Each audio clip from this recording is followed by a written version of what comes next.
High, welcome back to my channel. অনেক দিন পর আবার একটা ভিডিও দিলাম। অনেক ঠান্ডা পড়েছে আর এটা ছিল আমাদের এখানে প্রথম হেভি স্নো। তো এই স্নোটা দেখতেই পাচ্ছ, যেদিনই স্নো পড়ছে সেদিনই তার লোক চলে এসেছে পরিষ্কার করার জন্য। আমাদের বাড়ির সামনেও এসেছিল। এরা বেসিক্যালি গাড়ি নিয়েও আসে বড় রাস্তাগুলো পরিষ্কার করতে। আর ঘরের ভেতরে বাড়ির ভেতরে যেই স্নোগুলো থাকে, তো তারা এগুলো বেলচার মতন দিয়ে পরিষ্কার করে দেয়। আর সাথে তারা সল্টও দিয়ে যায়, যাতে তাড়াতাড়ি এই জায়গাটা পরিষ্কার হয়ে যায় আর আমাদের মতো সাধারণ মানুষের হাঁটাচলা করতে সুবিধা হয়। আর এই ঠান্ডায় বেসিক্যালি পিঠে পুলি পায়েস খেতে কার না ইচ্ছা করে। তো আজ ভাবলাম বাড়িতে অনেকটা পরিমাণ দুধ আনা হয়েছে, তো এতগুলো দুধ তো আমি একা খেতে পারবো না। আর আমি এমনিও দুধ খাই না, যেটুকুনি চা খাওয়া হয় আমার হাজব্যান্ড খায়। তো এই দুধটারই আজকে বানাবো পায়েস। তো চলো শুরু করে দিই। আমি কাজ কি করব, পায়েস বানাতে যাব, ওদিকে দেখি একটা বড় গাড়ি এসেছে স্নোগুলোকে টেনে টেনে নিয়ে যাচ্ছে।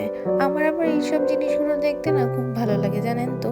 আর এখানে না অনেক রকম গাড়ি আসে স্নো পরিষ্কারের। এগুলো যতই দেখবেন, এগুলো দেখতে দেখতেই দেখবেন আপনার সময় কেটে যাচ্ছে। তো আমিও কাজের ফাঁকে একটুখানি বসে থাকি, কখন এগুলো একটু জানলা দিয়ে দেখা যাবে। আর আমার কিচেনের জানলাটা দিয়ে না অনেক লোকজন দেখা যায়। তো আমারও না কাজ করতে করতে, রান্না করতে করতে সময়টা ঠিক কেটেই যায়। তো আমি একটা বড় পাত্র নিয়েছি, যেটার মধ্যে আমি পায়েসটা বানাবো। তার মধ্যে ওই ধরুন 1.5 লিটার মতো দুধ থাকে একটা প্যাকেটে। তো আমি পুরোটাই ঢেলে দিয়েছি যতটা দুধ ছিল। আর তলায় একটু জল দিয়েছি। আমি কেন জানি না, মনে হয় যেন দুধটা না তলায় লেগে যায়, তাই জন্য একটু জাস্ট নামে দিতে হয়। তো সেই জন্য দিয়েছি। ওই 1 লিটার মতো দুধ, 1.5 লিটার মতো দুধ আছে। তো আমি পুরোটা দিয়ে ভালো করে আগে দুধটাকে ঘন করে নিয়েছি জাল দিয়ে দিয়ে।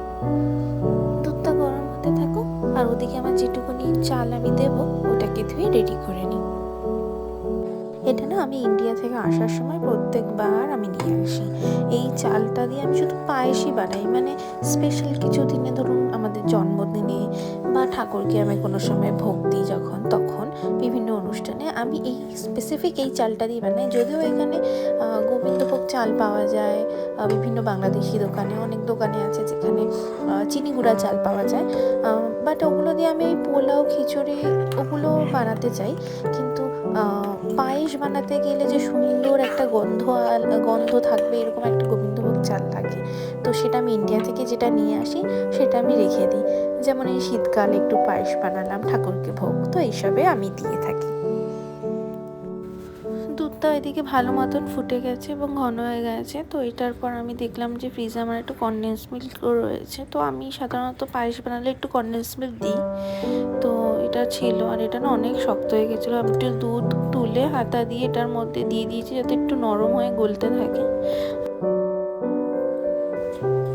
দুধটা দেখলাম যখন ভালো মতো ফুটে ঘন হয়ে গেছে, তখন আগে থেকে ধুয়ে রাখা গোবিন্দভোগ চালটা আমি এবার আস্তে করে ওর মধ্যে দিয়ে দিলাম। পুরো চালটা এটার মধ্যে মিক্স করার পর হাতা দিয়ে শুধু নাড়াতে হবে, আর দেখতে হবে চালটা পুরোটা সিদ্ধ হচ্ছে ততক্ষণে। ভালো করে নাড়িয়ে দেখতে হবে কোনোভাবেই চালটা যেন নিচে না লেগে যায়। তো ভালো করে নাড়িয়ে বারবার করে নাড়াতে হচ্ছে, যাতে কোনোভাবে না নিচে ধরে যায় পায়েসটা। তো এরকমভাবে দেখতাম ছোটোবেলায় মা পায়েস রান্না করতো। মার হাতের পায়েসের স্বাদ খুবই টেস্টি। আমি খুব মিস করি, যদিও সেটা জন্মদিনের স্পেশাল পায়েস বা কোনো পুজোয়। তো তারপরে আস্তে আস্তে যখন দেখলাম চালটা নরম হয়ে গেছে, তখন কনডেন্স মিল্কটাও দিয়ে দিয়েছি তার মধ্যে, ভালো করে মিক্স করে নিয়েছি। তো পায়েসের মধ্যে আমি একটু কাজু কিশমিশ দিয়েছিলাম, কারণ আমার ভালো লাগে কাজু কিশমিশ দিয়ে পায়েস খেতে। অনেকে পছন্দ করে না, যেমন আমি, যেমন এলাচটা মুখে পড়লে খুব বিরক্ত লাগে বলে দিই না কোনো সময়। তো আজকে যেহেতু গুড়ের পায়েস করছি, এলাচ দেওয়ার তো কোনো প্রশ্নই নেই। তো আমি একটু কাজু কিশমিশ দিয়েছিলাম। আর ভালো করে যখন সব কিছু একদম মিক্স হয়ে গেছিলো, লাস্টে গ্যাস বন্ধ করে আমি গুড়টা দিয়েছিলাম। যদি এই গুড়টা আমার ইন্ডিয়া থেকেই আনা, কিন্তু তাও দেওয়ার সময় খুব ভয় লাগছিলো, যাতে বাই চান্স কোনোভাবে পায়েসটা না কেটে যায়, তাহলে পুরোটাই বৃথা হয়ে যাবে। এই দেখুন, আবার দেখি কখন এক ফাঁকে এসে এরা লবণও দিয়ে যাচ্ছে। এই ঠান্ডার মধ্যে যারা সাধারণ মানুষ, আমরা বেরোতে পারি না, এরা কিন্তু সব সময় তাদের কাজ করে যাচ্ছে। তো যাই হোক, আমার পায়েস হয়ে গেছে, দুটো বাটিতে আমি ঢেলে রেখেছি, একটু আগে ওকে দিয়ে টেস্ট করাবো, বাকিটা রেখেছি পরে আমরা খাবো বলে। তো দেখা যাক বর খেয়ে কী কথা বলে।